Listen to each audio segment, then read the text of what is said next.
আসসালামু আলাইকুম রহমতুল্লাহ।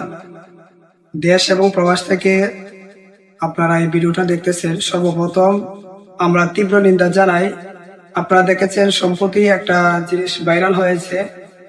আজকে ঢাকা ৮ আসনের সংসদ সদস্য পদপ্রার্থী, স্বতন্ত্র পদপ্রার্থী উসমান হাদি, তাকে আজকে অন্যায়ভাবে গুলি বর্ষণ করা হয়েছে।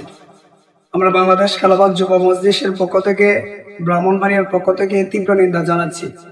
পাশাপাশি বাংলাদেশ প্রধান উপদেষ্টা ডক্টর ইউনূসের কাছে আমাদের একটা আবেদন, এই উসমান হাদি তাকে কেন আজকে এত বড় একটা অনাকাঙ্ক্ষিত ঘটনার সম্মুখীন কেন করা হয়েছে আপনারা তদন্ত করেন।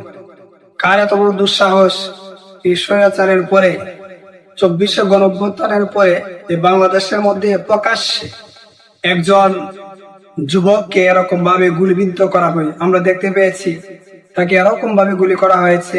বর্তমানে তার যা অনেক সংকটের মধ্যে আছে, তিনি আইসিইউর মধ্যে সম্ভবত মনে আছেন। তা আমরা সরকারের কাছে আবেদন জানাবো, আপনারা প্রশাসনের মাধ্যমে তদন্ত করেন, তদন্ত গঠন করেন, যে প্রকাশ্যে দিনের বেলায় এই ২৪শে গণঅভ্যুত্থানের পরও হোক, যে কোনো দলের হোক, হতে পারে সে বড় কোনো দলের, আমরা বড় দল এবং ছোট দল দেখবো না। যারাই সন্ত্রাসী করবে, যারা এই বাংলাদেশের মধ্যে আবার অরাজকতা সৃষ্টি করবে, সে কোন দলের সেটা দেখার আমাদের বিষয় না। আমরা চাই জনসম্মুখে তার শাস্তির ব্যবস্থা করা হোক।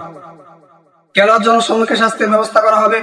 কারণ বাংলাদেশ ২৪-এর পরে আমরা জানি যে এই বাংলাদেশ থেকে পেশবাদ দূর হয়েছে। প্রত্যেকেই স্বাধীনভাবে চলতে পারবে, স্বাধীনভাবে কথা বলতে পারবে, এই হিসেবে আমাদের একটা আশা ছিল। কিন্তু গতকাল তফসিল ঘোষণা করা হয়েছে, ২৪ ঘন্টা যেতে না যেতেই এর ভিতরে দেখা গেল এত বড় একটা অনাকাঙ্ক্ষিত ঘোষণা।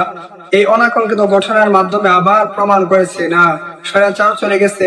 হয়তোবা ওই স্বৈরাচারের দূষর অথবা অন্য কোনো বড় দলের এজেন্ট, তারা এই দেশকে আবার অরাজকতা সৃষ্টি করতে চায়। পুরা বিশ্বের মধ্যে তারা এই বাংলাদেশের মানকে নিচু করতে চায়।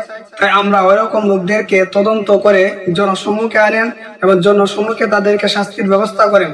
তার শাস্তি দেখে বাংলাদেশে এরকম যেন আর কেউ এরকম অনাকাঙ্ক্ষিত ঘটনা ঘটানোর দুঃসাহস না পায়।